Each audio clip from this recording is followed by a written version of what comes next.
In the summer of 2005, 4 young girls from Pine Hollow disappeared one by one, leaving the small town in a state of deep fear and confusion. The authorities were baffled and rumors spread like wildfire. No one knew why they vanished or where they had gone. But 1 month later, a discovery made by the police would uncover a shocking truth. Before we begin, thank you for watching. Let me know in the comments where you're watching from and what time it is over there. It really means a lot to know that you're with us. We're going through this together.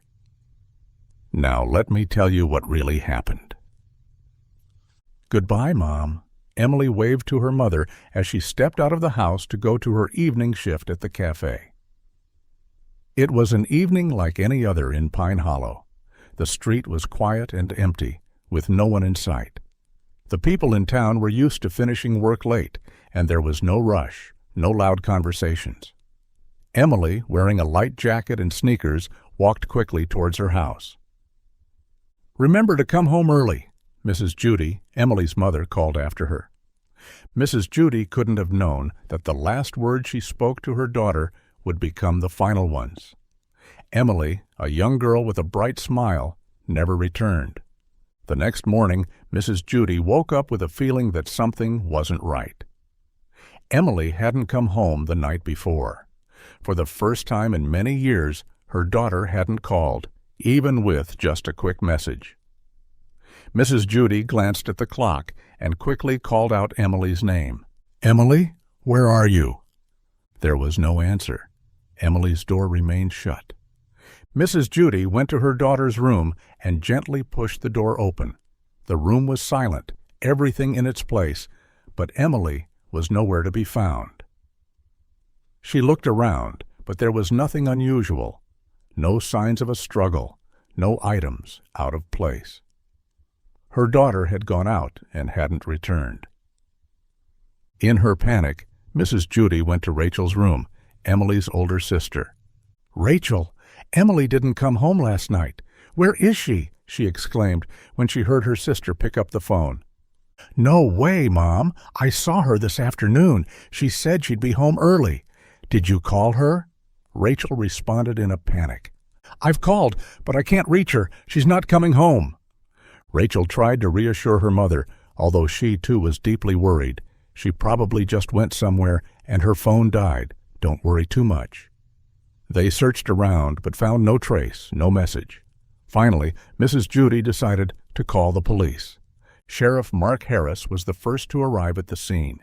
He had been the sheriff of Pine Hollow for more than 15 years, but he had never encountered a missing person case that troubled him this much.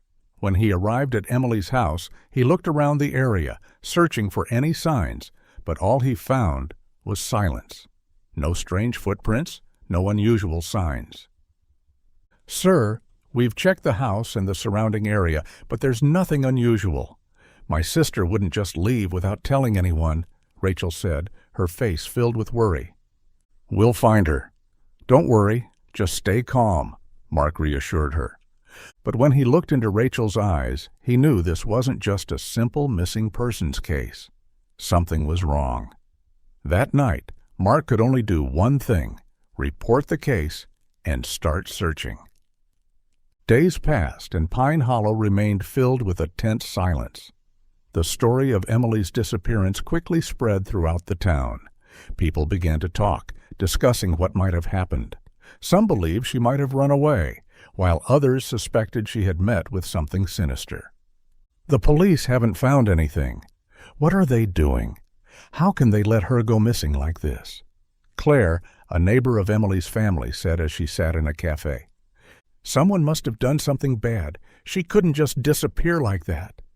"I think a stranger is hiding out there," another person agreed. Mark and his colleagues hadn't found a single clue in the past week. They checked security cameras, followed every lead, but all they found was silence. No trace, no witnesses. It was as if Emily had just vanished into thin air. A week later, things took an even stranger turn when 2 other girls, Hannah and Sarah, also went missing. This made everything worse. "Where is Hannah? I haven't seen her since last night," a friend of Hannah's exclaimed in worry. "No one's seen Sarah either. She's gone too," another person replied. Pine Hollow was once again in a state of panic.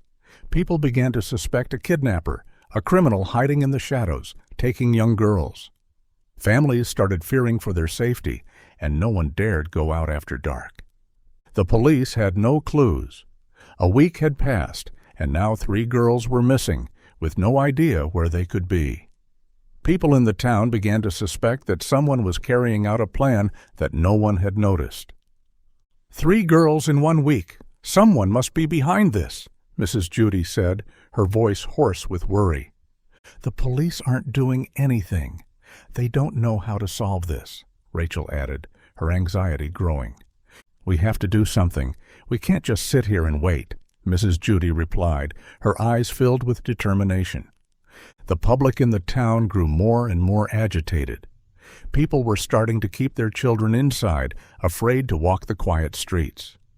The protests demanding that the police solve the case grew more tense. We can't let this go on anymore.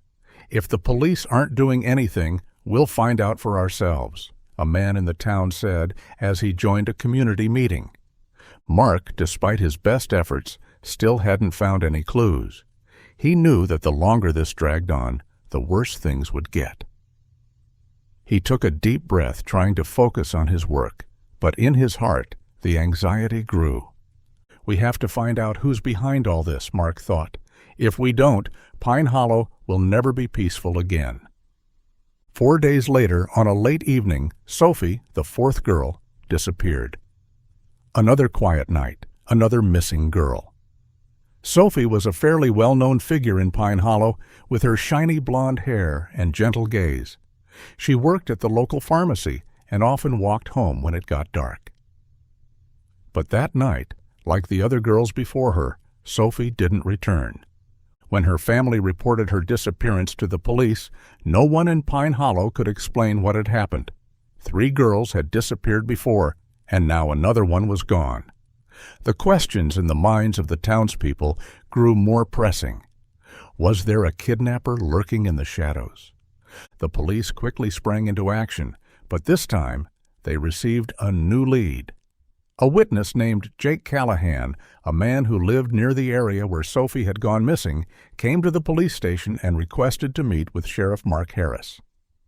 Mark's mind raced when he received this new information. Every time new details emerged about the case, even the smallest ones, he felt a fleeting sense of hope. But at the same time, his suspicions grew. Jake, a 28-year-old man with messy brown hair and a somewhat rugged face, sat waiting in the interrogation room. He seemed uneasy, as if he were trying to figure out how to begin his story. Mark sat down opposite him, his sharp eyes fixed on Jake. "Do you have any information about Sophie?" Mark asked, his voice calm but betraying a hint of tension. Jake hesitated for a moment, then began speaking. I think I saw a man following her the day Sophie went missing.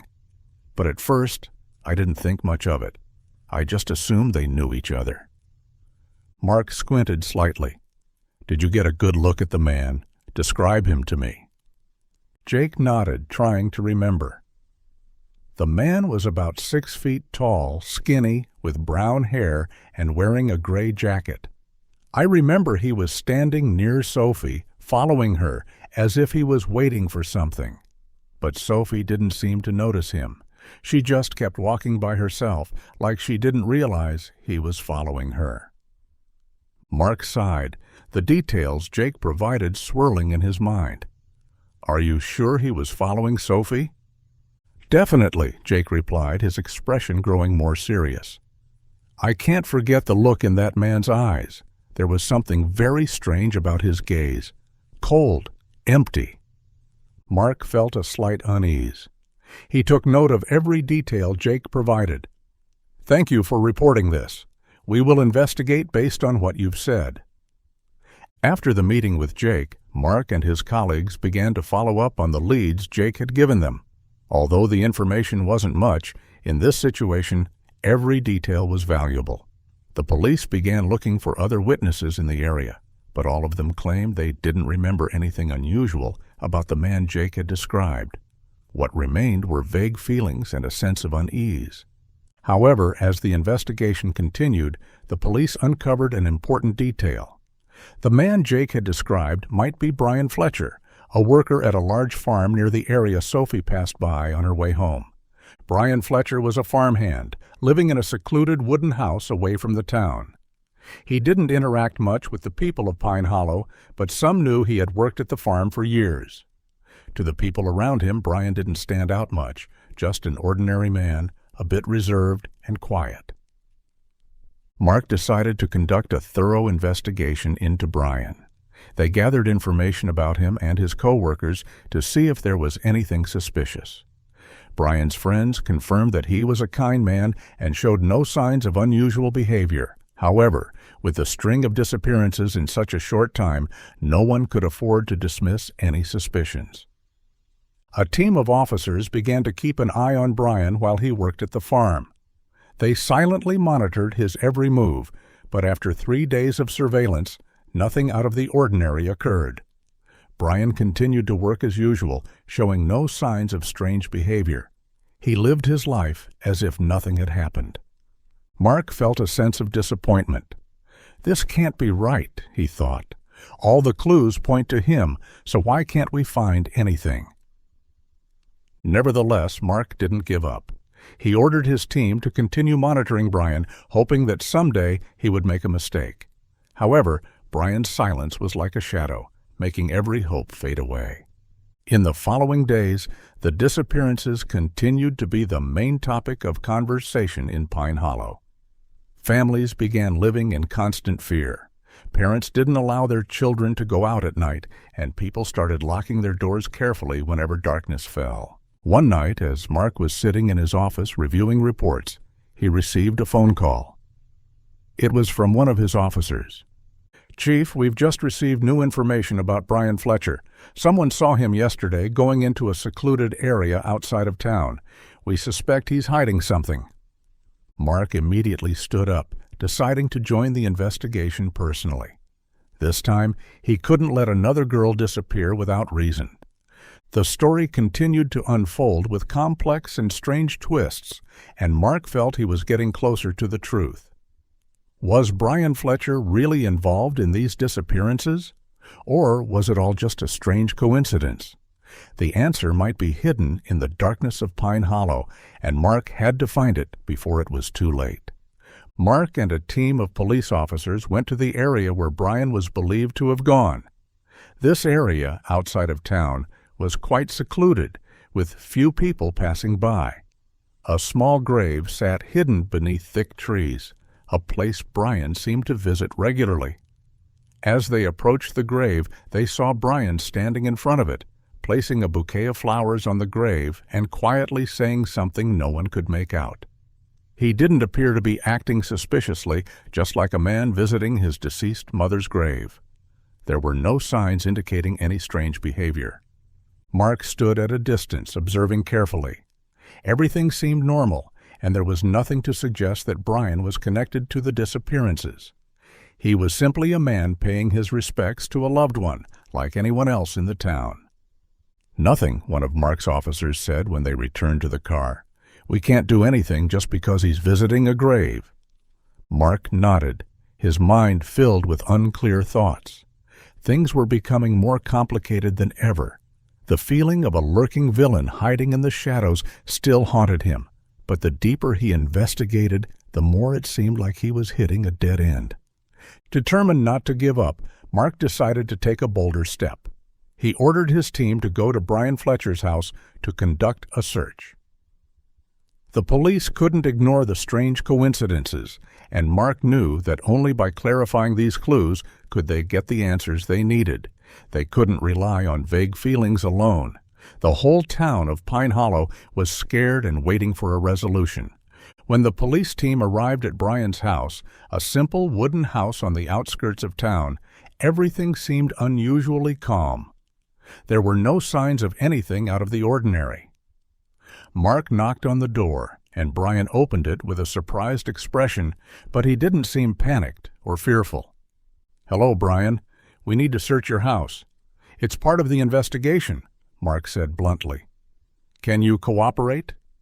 Brian paused for a moment, then nodded, stepping aside to let them in. Go ahead, if you think so. The team searched every room of Brian's house, every corner, from the living room to the bedroom, but found nothing suspicious until Steve, one of the officers, approached Mark. Sheriff, I found this, Steve said, holding something that wasn't immediately clear. Mark turned and looked at what Steve was holding. It was a woman's necklace lying on the floor near the living room window. There was nothing hidden about it, just lying there as if it had fallen and been forgotten. What is this? Mark asked, his voice betraying a hint of worry.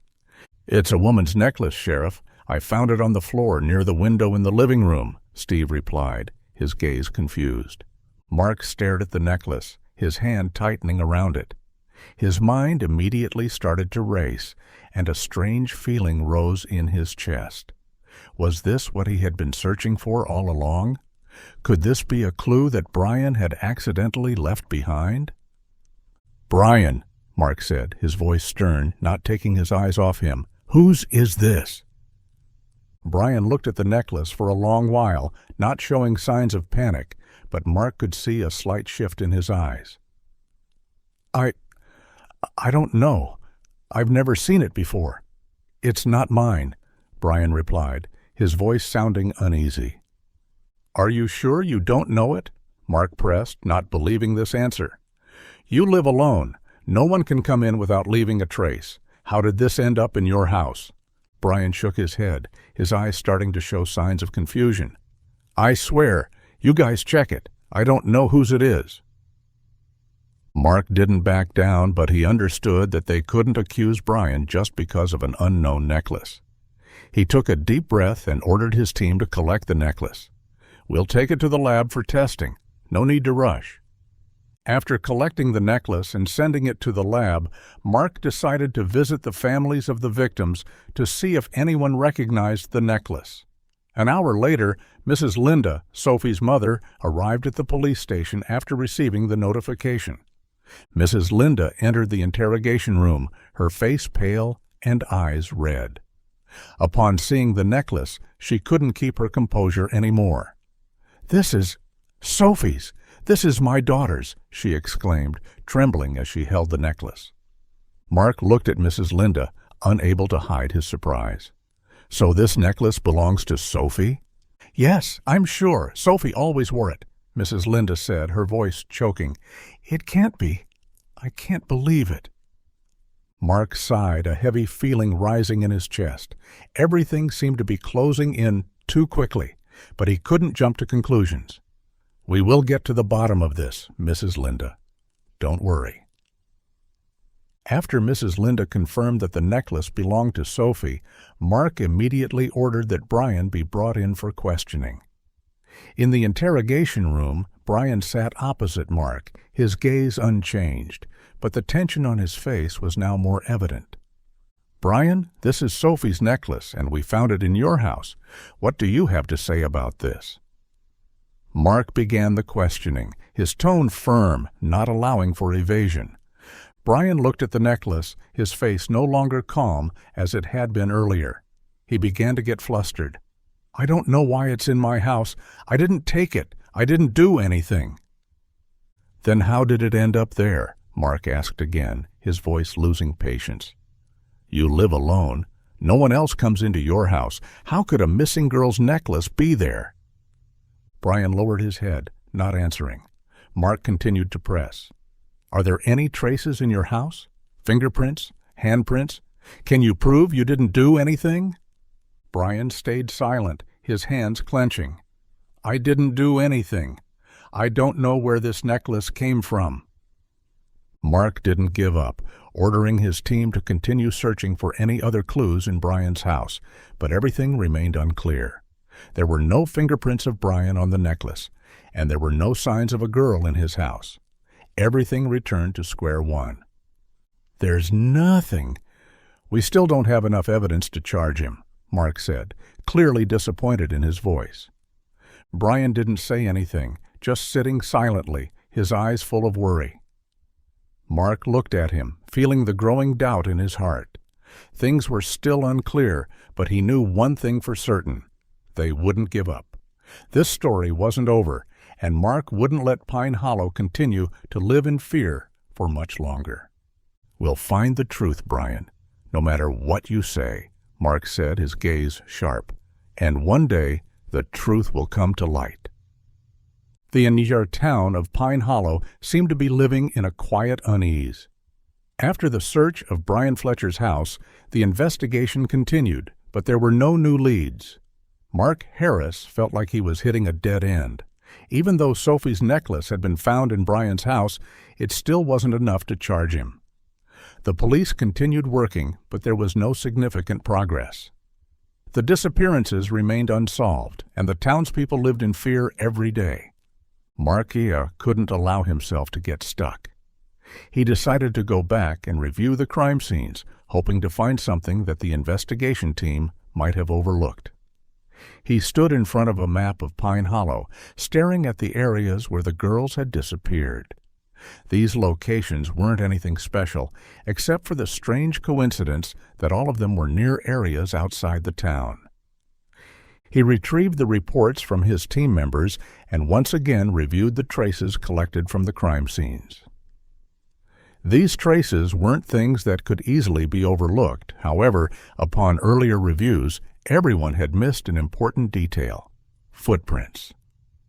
Mark checked the crime scene sketches again and looked at the photos of the footprints found around the areas where the girls had gone missing.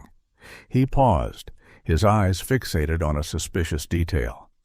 The footprints near the areas of disappearance were unusually large, much bigger than those of an average man. What the hell is this? So Mark wondered as he looked at the photos. He couldn't believe his eyes. These footprints, their size was too large. The traces were clear, but their oversized nature made Mark uneasy. He took a magnified copy of the footprints, trying to compare their size to those of an average man. The footprints of the suspect clearly weren't from a normal person. They were about 1.5 times bigger, and it was hard to imagine that a normal person could have such large feet without drawing attention. Mark sat still, his gaze fixed on the photos. These footprints weren't just those of an ordinary suspect. Although he couldn't say for certain, his gut feeling told him this could be an important clue. Could the kidnapper have unusually large feet, or was this just a strange coincidence? Mark couldn't ignore it. Mark decided to investigate further. He instructed his team to revisit the crime scenes, this time to measure the size of the footprints more precisely. They couldn't overlook this important detail. While the team continued their research, Mark stood at his desk, trying to piece together the scattered clues. The disappearances weren't random events. They were connected. All the missing girls shared something in common. They had walked through desolate areas at night. This was clearly an important factor. But now the strange footprints added another element. Mark began to consider the possibility of someone with an unusually large body size hiding somewhere in this town. He took out his notebook and jotted down his thoughts. Every detail, no matter how small, could make a difference in this investigation. Mark wrote, "Large footprints, possibly the marks of the culprit. Why are they here? Could this be a sign of someone who doesn't fit the normal human profile?" The next day, Mark and his team returned to the scene of the latest disappearance, where Sophie had vanished. They found more large footprints leading to a densely wooded area. These traces led to a desolate part of town, a place few people ventured into. Mark stopped and carefully examined each footprint on the ground. "Do you see this?" Mark asked, pointing at the large footprints. "These aren't from an ordinary person. They can only belong to the criminal we're looking for." One of the officers approached, trying to offer an explanation. "Sheriff, but could these just be the tracks of someone with large feet, someone unrelated to the case?" Mark shook his head. "No, I don't think so. These footprints are too distinct, and they're unlike any I've seen before. There's something very strange here. He stood silently for a few seconds, thinking. Finally, he made up his mind. We need to continue monitoring this area. There's definitely a connection between these footprints and the disappearances. I can't let this suspicion pass. Mark couldn't ignore the oddity. The large footprints, the occurrence of the disappearances, and the strange way they unfolded made him unable to stop thinking about their connection. Mark began to follow the traces with even more determination. He couldn't let Pine Hollow continue living in fear any longer. But the truth was slowly beginning to unfold, and perhaps the culprit was too clever to leave traces. Mark didn't know how long it would take to uncover the entire truth. But one thing he knew for sure: he wouldn't give up. The next morning, Mark sat in his office, his eyes fixed on the reports, but his mind couldn't shake the unresolved clues in the case. The strange footprints, Brian Fletcher's evasiveness, and Jake Callahan's unconvincing testimony were making the investigation more complicated. But Mark couldn't stop. He decided to call Jake Callahan to the station for further questioning. Jake was the only one to provide a possible lead regarding Brian, but his statement only deepened the suspicion. Mark thought that this interrogation would help clear things up. We need to clarify everything, Mark told his team before Jake arrived. Don't overlook any detail. We need to find a clear connection between Brian and the disappearances. Soon after, Jake walked into the interrogation room, his face tense but still trying to appear calm. Mark gestured for him to sit down and then began the questioning. Jake, thank you for coming. I need you to clarify a few things about Brian's testimony, Mark said, keeping his eyes fixed on Jake's face. You said you saw Brian following Sophie, but I want to know more. Did you see him do anything other than follow her? Jake was silent for a moment, seemingly thinking. I just saw Brian standing near Sophie, but he didn't do anything. There was nothing clear. I just thought they knew each other, but after hearing about her disappearance, I found it odd and decided to report it. Mark sat up straight, staring at Jake. Are you sure you saw Brian following Sophie? Was there any action, even the smallest, that suggested he had bad intentions? Jake hesitated, his eyes looking down at the table. No, nothing suspicious. I just thought it was a coincidence, but after hearing about her disappearance, I thought I should report it. I'm not sure about anything. Mark sighed. There was nothing new from Jake. All he said only made the case more ambiguous. Mark continued, Jake, we can't rely on vague testimonies like this. If you think Brian is connected to Sophie's disappearance, you need to provide concrete evidence. Is there anything clearer? Any trace you saw while following Brian? Jake shook his head, his voice dropping. No, I don't have any evidence. I just saw a man standing there. Nothing clear. Mark felt desperate. You said you saw Brian following Sophie, but you don't have any evidence to prove the connection between him and the disappearances. You have to understand that your testimony is becoming unconvincing. If you have any more information, now is the time to speak up. Jake lowered his head, seemingly having nothing more to say. Mark sat silently, feeling like every passing minute was a step backward in the investigation. He stood up and decided to end the interrogation. Thank you, Jake. If there's any more information, we'll call you again. Jake stood up, his eyes still showing signs of worry. I just want to help. If I know anything more, I'll report it immediately. Mark returned to his desk, a sense of exhaustion overtaking him. The interrogation hadn't yielded anything new, and he felt like he was going in circles. However, as he sat down, a small detail made him stop. He looked at Jake's feet, something he hadn't noticed before, but now it seemed clearer than ever. Wait a minute, Mark whispered to himself. As Jake left the interrogation room, Mark noticed his shoes. Jake's feet were unusually large, not like a normal person's. Mark sat up straight, his eyes not leaving Jake's feet. He couldn't believe what he was seeing. His feet were large, much larger than he had imagined. Mark jumped to his feet and quickly walked out into the hallway, where Jake had just left. He called for a nearby officer.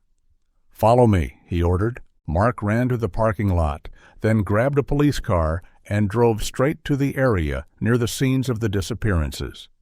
He wanted to recheck the footprints the investigation team had documented earlier. Large feet, strange traces.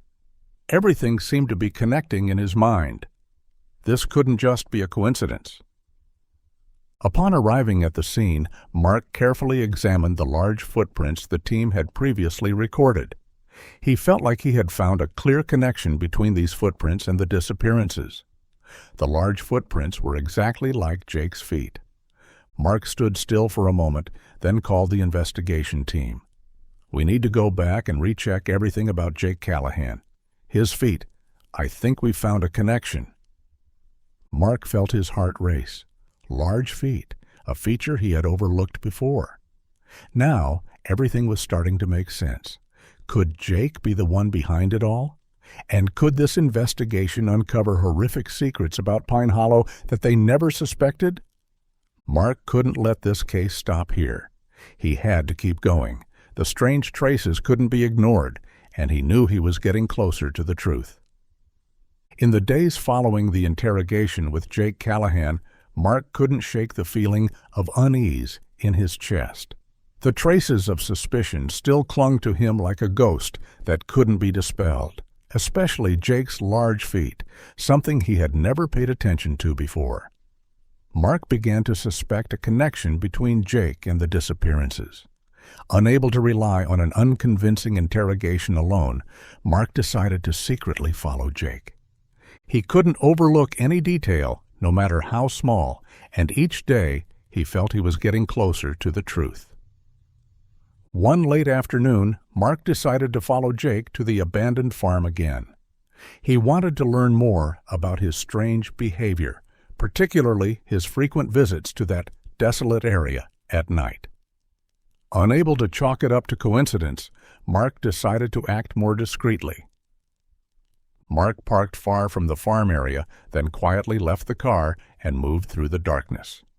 He moved skillfully through the bushes, keeping close behind Jake without letting him notice.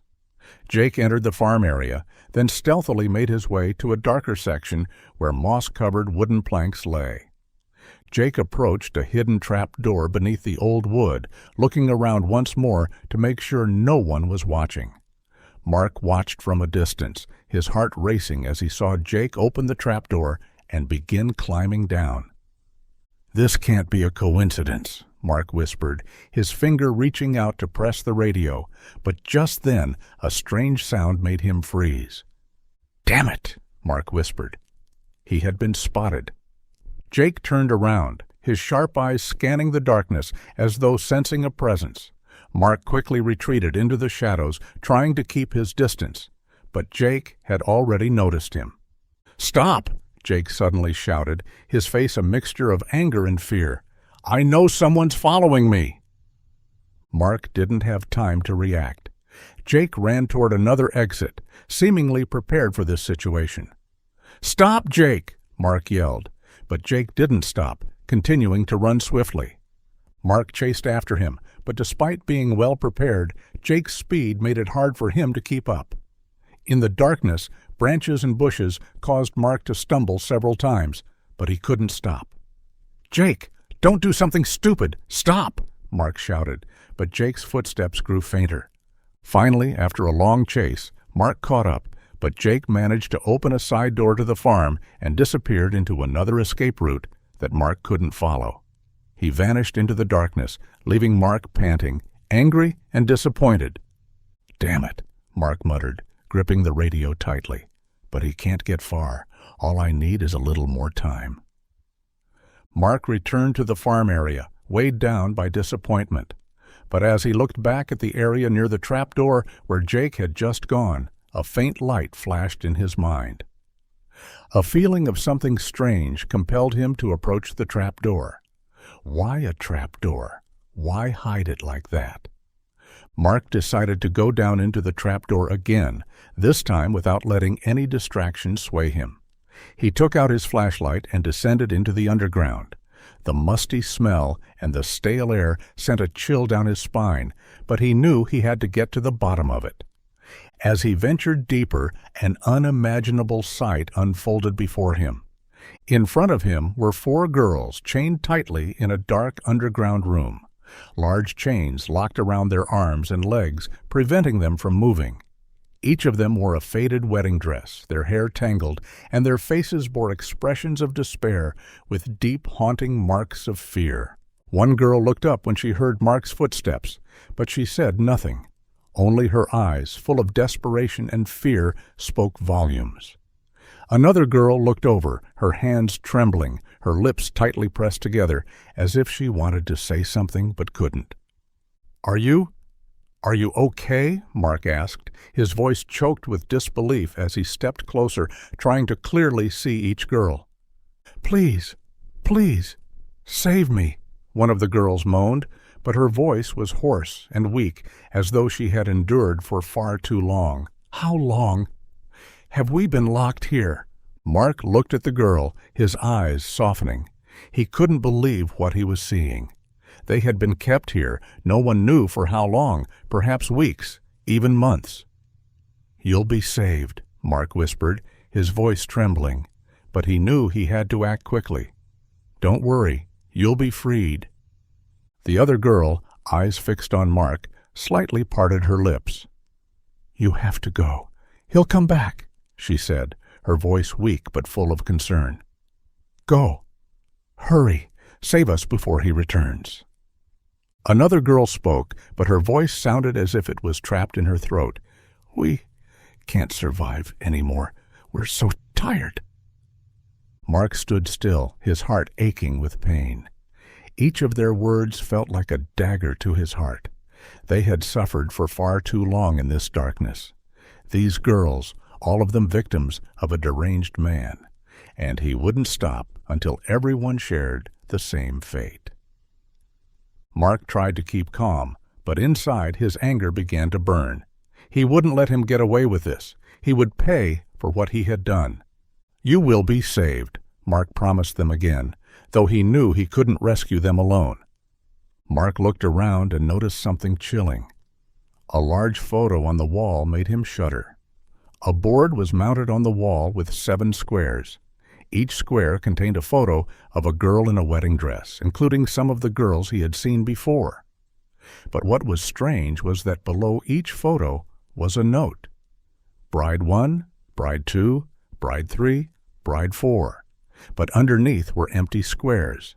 Bride 5, Bride 6, Bride 7.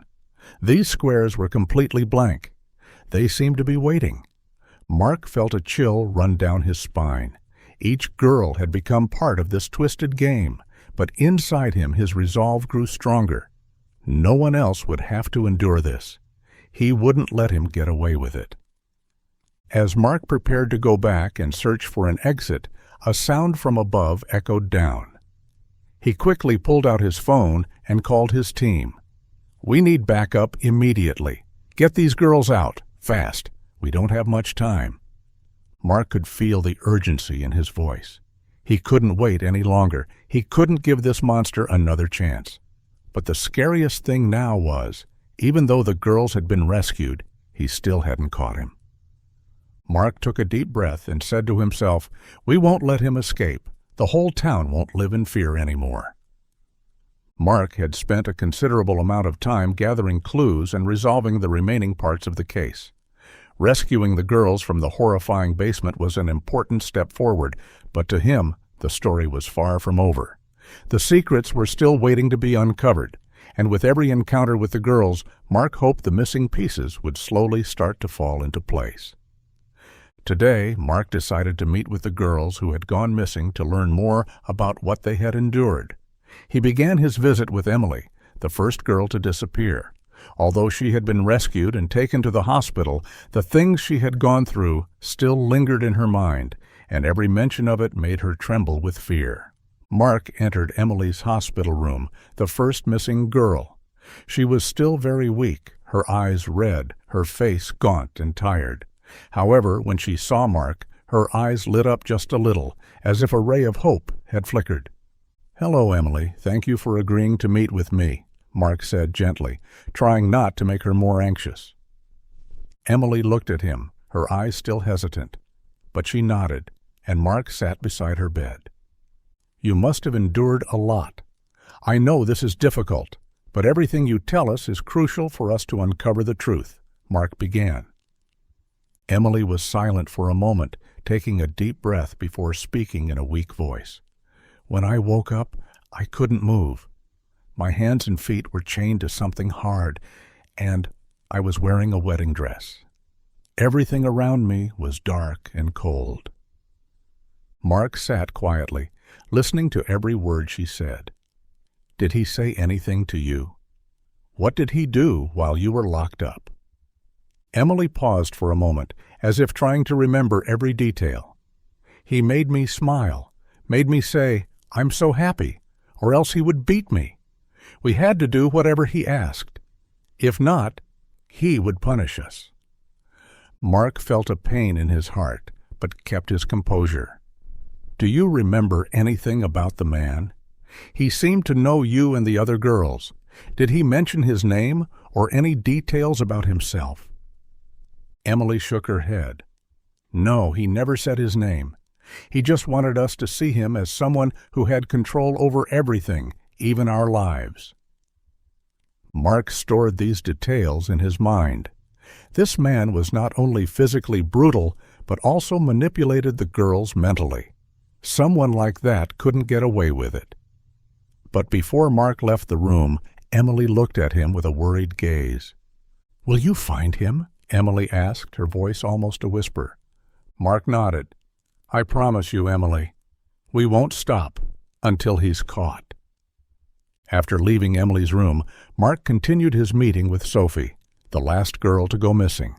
He knew this conversation might bring crucial clues. Sophie looked at him as he entered the room. Her eyes still showed fatigue, but there was a calmness about her now.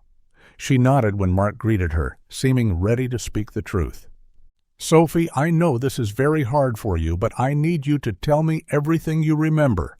Every detail is important, so we can find the person behind all of this," Mark said, his voice sincere but firm. Sophie sat up in bed, her eyes looking down at her hands, where the scars from her ordeal were still visible. "I don't know where to begin. I don't want to remember, but I know I have to." Mark patiently sat beside her. "You don't have to be afraid. I won't force you to say anything you don't want to. Just tell me what you remember." Sophie was silent for a moment, then began to speak. "I don't remember much. I only know that I was drugged, and when I woke up, I found myself chained to something, unable to move, and I was wearing a wedding dress." Mark listened carefully, realizing that Sophie's story was similar to the others, but he still had one important question. "Do you know someone named Brian Fletcher?" Mark asked, trying to keep any anxiety out of his voice. Sophie furrowed her brow and shook her head. "No, I don't know anyone named Brian. I only knew the people I worked with, but not a Brian." Mark took a deep breath and continued patiently. "We found your necklace in Brian Fletcher's house. Can you explain that?"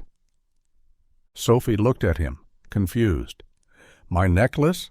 How did it end up there? I don't remember leaving it there." Mark didn't rush to explain. He simply waited to see what Sophie would say next. The girl paused, her gaze drifting as if searching for lost memories.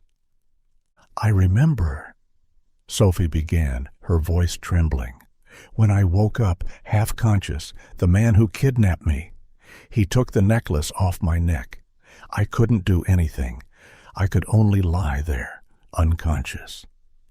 Mark looked at Sophie intently, and at that moment everything started to click into place in his mind.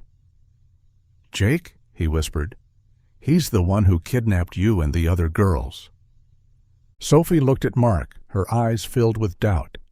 "Jake? I don't know his name, but he's the one who kidnapped me." I don't understand how you know that name." Mark continued, his thoughts now like the final piece of the puzzle falling into place. "That necklace.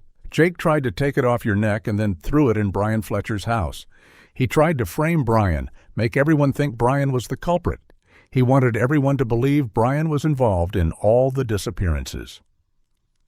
Sophie listened in silence, then nodded slightly. "I understand now. He didn't just kidnap us. He also tried to frame someone else to protect himself." Mark stood up, his heart filled with determination. "Thank you, Sophie. What you've said is very important. We won't let him get away." Mark left the hospital room thinking about Sophie's words. Each piece of the puzzle was becoming clearer, and everything was pointing to Jake Callahan. Mark knew he wouldn't be able to escape punishment easily. He had created a terrible scenario, and now all Mark had to do was bring him into the light. Mark returned to the station and instructed his team to continue the investigation. "We will find him. Jake will pay for what he's done." After the clues from Sophie and Emily brought Mark closer to the truth, the hunt for Jake Callahan entered a critical phase. Mark could not let him continue to live freely in the shadows, and his team had given their all to track down Jake. But what Mark didn't expect was that the perpetrator had not stayed in Pine Hollow for long. Information from a reliable source indicated that Jake had left the town and was attempting to hide in another city. The pursuit lasted for several days, but in the end, thanks to a quick and intelligent investigation, Mark and his team discovered where Jake was hiding. Jake, who thought he could escape the law, didn't anticipate how relentless Mark and the police team would be in tracking him down. One morning, when Mark and his team closed in on Jake's hiding place, they didn't give him a chance to flee. The police had surrounded the area where Jake was. Mark stood outside, observing every move, and when the SWAT team brought Jake out, he no longer had the confidence he once had. He didn't even resist, allowing the police to lead him away silently. Mark approached, not in a hurry, but also not careless. "Jake Callahan," he called his name, his tone stern. "We've finally got you." Jake didn't answer, his eyes fixed on the ground, but his face clearly showed tension. Mark felt a sense of unease rise in his chest. He hadn't spoken a word yet, but something in his eyes made Mark think there was more to extract from him. When Jake was brought to the station and began to be interrogated, Mark sat across from him in the interrogation room. By now, Jake no longer had the confidence he had when he was on the run. He sat still, his hands handcuffed, his eyes looking down at the table as though he didn't want to make eye contact with Mark. "Jake," Mark began, maintaining his calm tone, "what did you do to those girls? What gave you the right to do this?" Jake didn't respond immediately. He remained silent, his eyes full of confusion. After a moment, he lifted his head, his eyes showing despair. I don't know why. I just did what I thought was right." His voice began to tremble. Mark tried to remain composed. "What are you talking about, Jake? You kidnapped them, held them captive, forced them to wear wedding dresses, and made them say lies. Can you tell me why you did all of this?" Jake stayed silent for a while, then began speaking in a trembling voice. I saw that painting a long time ago. It haunted me. An old painting from the 1950s of a man with 7 brides. I thought if I had my own brides, I would have control and power. I thought if they were mine, I could do whatever I wanted." Mark listened, his emotions now mixed with both anger and confusion. "A painting? You did all of this because of a painting? A painting made you believe you had power over those girls?" Jake lowered his head, his eyes filled with obsession. "Yes, I thought I could make those girls mine. I thought if I could make them wear wedding dresses, I would be able to control everything. I needed to feel powerful.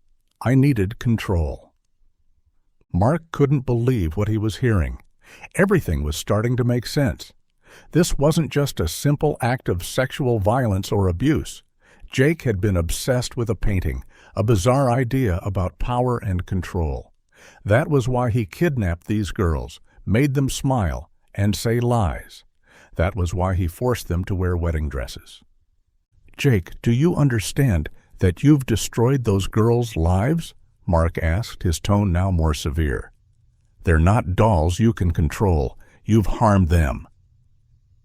Jake didn't respond, only looking down at his hands, his face filled with regret, but without true repentance. He was too entangled in his own thoughts. Mark continued, "You didn't just torture them physically, you also destroyed their psyches. You made them believe in a reality that wasn't real, but you can't escape the consequences of your actions." Jake lowered his head, his voice barely a whisper. "I couldn't stop. I tried, but I couldn't. They made me feel strong. They made me feel like I could control everything." Mark realized that Jake wasn't just someone acting on instinct. He was obsessed with a story, an idea that had been nurtured in his mind for years. And this wasn't just a coincidence. Mark started thinking about Jake's past, about what had shaped him into who he was. As Mark continued the interrogation, Jake began revealing details about his past, stories about his family, the trauma he endured as a child. Jake shared that growing up, he lived in a violent and unstable home. His parents constantly argued, and he witnessed painful beatings and endless curses. He grew up in an environment filled with fear, lacking love and care.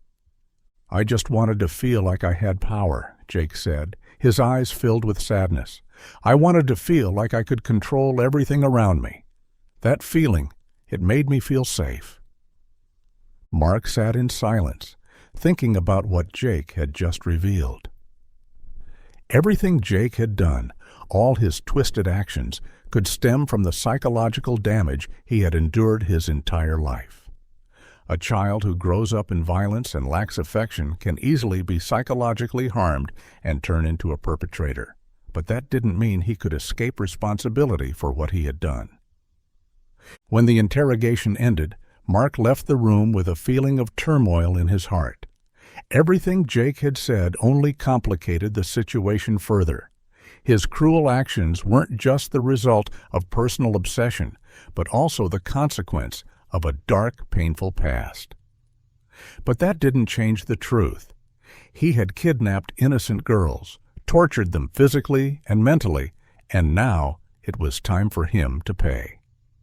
Mark stood in the hallway, looking toward the interrogation room, then turned back to his team. "We can't let him keep hiding. He will pay for what he's done." Jake Callahan had been caught, but for Mark, this battle wasn't over.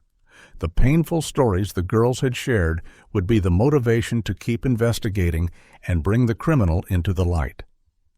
After Jake Callahan was convicted and things began to settle down, the girls who had been rescued started to rebuild their lives step by step. Although the wounds in their souls couldn't heal immediately, they were now able to look forward with hope.